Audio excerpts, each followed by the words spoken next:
Parliament opposition tukanyane abana bawulire Parliament abatungiriza eno prime amawulire babagenda ku prime babagalira freedom of wabasazewo kwekugalema yange endere nitojoga bamawulire akoya abantu okona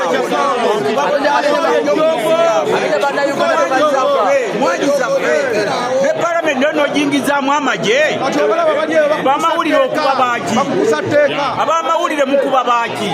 abamawulire batukoze eki kuba abamawulire sibe balabe beggwanga wamawulire endabirwamu okuba waki nobagalira ne mukasembe wamawulire okuba waki wamawulire okuba waki nga yendabirwamu atwala information okuba waki emwanyi kuba oyagala twala mwanyi this is an attack on the poor community wamawulire aleeta information omugalidde ebweru omugalidde mu kizimbe tobeetaaga kwogera kati oba oyagala ki omwanya agitwalidde ku mudumu gwa Mungu owamawulire tewali badde tomuyisa kuba owamawulire akola mulimu wakuŋŋaanya amawulire gagende ebweru abantu basobole okumanya ekigenda mu maaso naye obagalidde wabweru obataddemu abasirikale obaharasinze n'ova kinesi so eyongera bweri ku Parliament byabwe bali wano kumanyisa nsi kigenda mu maaso lwaki Parliament bagala gikukusa bukukusa bazingata byabwe naffe tufulumye tugenze bakanga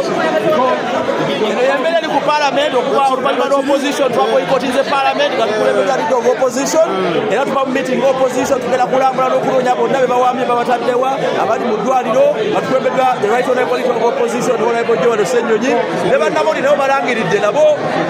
basibidde Parliament ekikookolo tulowooza kituufu nnyo okuba Parliament yafuuse crime scene abantu bakubiddwa Parliament tebategeera tebategeera batwala ebikajjo byaffe kati banoonya emwanyi egirava bagenda kunona n'amatooke amatazaamu gye bayisizaamu abaka ba Parliament munda mu Parliament kubanga abantu bangi nnyo bazze wano be tutategeera kyenyamiza nnyo ate abakulembeze ne batafaayo naye tukivumirira kano tetutaddeko tukungubaga kubanga embeera gye batuyisizaamu singire naye tujjagaaso singa obadde ogamba kifu ekiriwo mu ggwanga lino terikyali ggwanga abantu bonna kutubagamba bebeereremu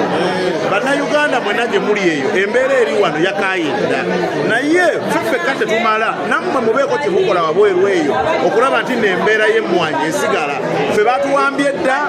amasimu baagaggyeko emmundu ziri wano Parliament tekyasobola kuyingirwa kati ya SFC from which constituency? Exactly. My name is Gilbert Olanya from Acholi land. Coffee is not a Uganda issue. Coffee is grown in Western Uganda, Eastern Uganda, Central Uganda, now in Northern Uganda. To the voters out there, for me, I am happy that this is the time that you will use to identify who is for the people and who is against the people. I recall in the 10th Parliament, we had what we call Tojikwatako, and very many people did not come back to Parliament. Even this time, coffee touches the most poor individuals on the ground. So I pray, my dear people, come and support members of Parliament. This is war and an attack on the coffee sector in this country. Let's fight. Aha, tukyali mu lutalo lwa Parliament, jjukira opposition yafulumye Parliament eteeka lya mmwanyi twalizize twaliganye twatesima liyisibwa nga tuwambiddwa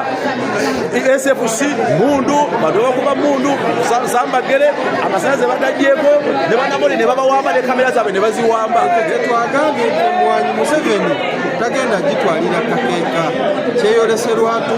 agitwalidde omulimu gwa Mungu naye ffe tukoze naye olutalo tugamba terunaggwa tusaba abantu mwenna luno olutalo terukomya wano tubuzeeyo mu byalo byaffe mu konstituensi zaffe mu bitundu byaffe Museveni tumwanike tumwanamye bannayuganda bategeere nti balina muyaayi so lutalo lwa mmwanyi jjukira opposition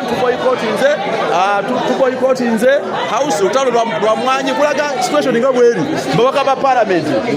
bwe mukulu aliso gigamba kikumwanyi ensi olunaku olwaleero Museveni akasipetinze eggwanga kulirawa paragana ne mwanyi batugobe mu parliament baganda bafe babakutte n'omulala ali mu ddwaliro.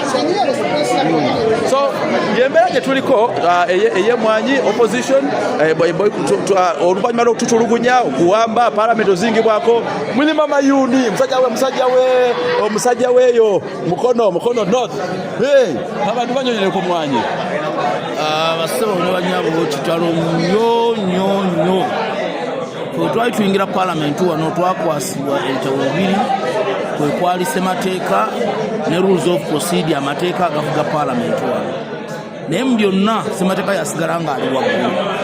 Ssemateeka ajungula oba avumirira embeera yonna ey'okutulugunya oba okuboola abantu mu biki byabwe. Ekibaddewo mu parliament olunaku olwaleero sookera ddala kwe kukuba ababaka basobokedde kuhonobo zaake sipiika bwazze naawe wabuwewe ebiddiridde abantu abadde bamugambako n'okumugamba nti nno kyokoze kikyamu asazeewo okubagoba mu parliament abangi kuwanaffe nasalawo abafulumye parliament ebiddiridde kujjako mataala ga parliament ebiddiridde SFC kuyingira ebiddiridde SFC kutandika kukwata kwambula kukuba babaka ba parliament era n'abamu kubo tetumanyi gye bali abatugenda batutte mu ddwaliro. So okusalawo mwanyi Museveni agitwalidde mu maanyi twali tusobola kugumiikiriza SFC nga bali waggulu mu kabanyi batudde n'emmundu mututuulaawo tuteese nga tuteeseza ku bunkenke ne tugamba okujjawo nga sipiika abagobyewo ne yeefuula nti nno tabalaba tabamanyi tugamba ebinaddirira wano byebiri ebyaliwo kutogikwatako bwe balabanga yali omubaka wa mukono North gyenkiikirira ng'azze n'emmundu mu parliament era n'olwaleero emmundu eyogerwako nti naye erabiddwako so ebirala njagala okutegeeza mugarange etteeka ly'emmwanyi SFC yamuvubulire ku mwanyi bwe bayisiza etteeka ly'emmwanyi nange wakanya nnyo ekigenda maaso ekivandulo ekikoleddwa okuyisa etteeka lino okukuba abanyemba ba paalamenti n'amawulire kiragirira tetulina kyetuyinza kuweereza wano mu mbeera eno. Mukimanyi bannamawulire beekandaze nabo kati tweripotingira. Nsanyuse nnyo ne mukulu Mwaddono ekikonde kyabadde agenda okuweereza waliwo kyonsiseeko nekikwata ndowooza kibadde omuntu kimutwala Kaganda naye kindaza amaanyi nti bano abavubuka be balina okuvunaanyizibwa okulwanirira eggwanga lino. Mukulu Tayo okuva e Kakuuto kugamba bannange abantu mwenna Bannayuganda nti ensi yaffe eyingira embuwambe paalamenti bagiwambye tebaggyako amataala ne bakuba abakazi ne bakuba abasajja ne basamba abantu emitwe kwegamba kibadde kintu kya bulabe nnyo kubanga buli muntu yenna abadde asigadde mu kufa opposition nga tulaba obulabe bw'amaanyi nnyo balina kye baagala okuyisako baggyako amataala ne basindika bakifeesi ne bayingira ne babba n'essimu z'ababaka ne babba essimu z'ababaka ba kifeesi nga bakuba bukubi bantu nga bavuze nga bavuuko balaba banywedde enjaga nga tetusobola kusobola mbeera eyo eriwo nga beetegese nnyo otukolako obulabe. So olutalo kyagenda mu maaso omanyi pulezidenti waffe Kyagulanyi yatugamba tetujjangako kamera wadde basirise bannamawulire naye amasimu kagakolewo. Amasimu gabaddewo byonna tubikutte enzikiza ebaddewo amataala ne bagajjawo abakazi nga bagala batwala ku mpaka ate nga basajja babakutte embeera ebadde mu palamenti mbeera mbi nnyo nti eggwanga we liri kwena eddakiika abaka ba palamenti nga bali ku nsonga y'abantu bannamawulire babagobye mu palamenti babasibira eno wansi gye tuzze kibolaba nga bannamawulire beediimye kubanga embeera eno tebeereka twabagamba tugenda lwanira emmwanyi naye wano kubadde kufuna kuwona bazze nga bamaliridde okuggyawo buli muntu atakkanya nabo naye olutalo lukyagenda mu maaso ojja kusanga nga tulwanira bannaluganda ku mazima n'obwenkanya. Oweruwero bano bonna babaka ba opposition abali abalwanyiridde emmwanyi tuli mu parliament bantu tuli mu boycott wansi. Ekisooka njagala kuwoninga nakyemalira Museveni emmwanyi eno yagisangawo bajjajjaffe balima emmwanyi negenda Mbale emmwanyi negenda Ebushenyi emmwanyi fuse ya Uganda n'olwekyo okwagala okunyaga buli kintu kyonna tagenda kisobola era luno lwetalo lujjo mutwala tugenda musanya tugenda mukolako era muwoneze tetugenda kukkiriza kuddamu kuzanyira ku bintu bya bajjajjaffe n'ensi yaffe Uganda kubanga ye nakyemalira alowooza buli kimu ajja kukozesa maanyi mulisa maanyi tetugenda kusobola kuba nga tugenda mu maaso nga tukkiriza nakyemalira ogenda ng'ataayaya n'olwekyo tumwonesa kino kibaddewo naye tugenda kulwana olutalo okulaba tetumujja mu ntebe eyo. Lutalo lwa mwanyi terunaggwa watulina ku parliament jukira nti parliament bagiwambye banamole babawambye buli kimu bakiwambye naye tujja balabisa alujja kugenda maaso n'olutalo okutaasa rights z'abaana Uganda okutaasa emwanyi n'okwadvocatingira ekituufu n'eggwanga odinunula.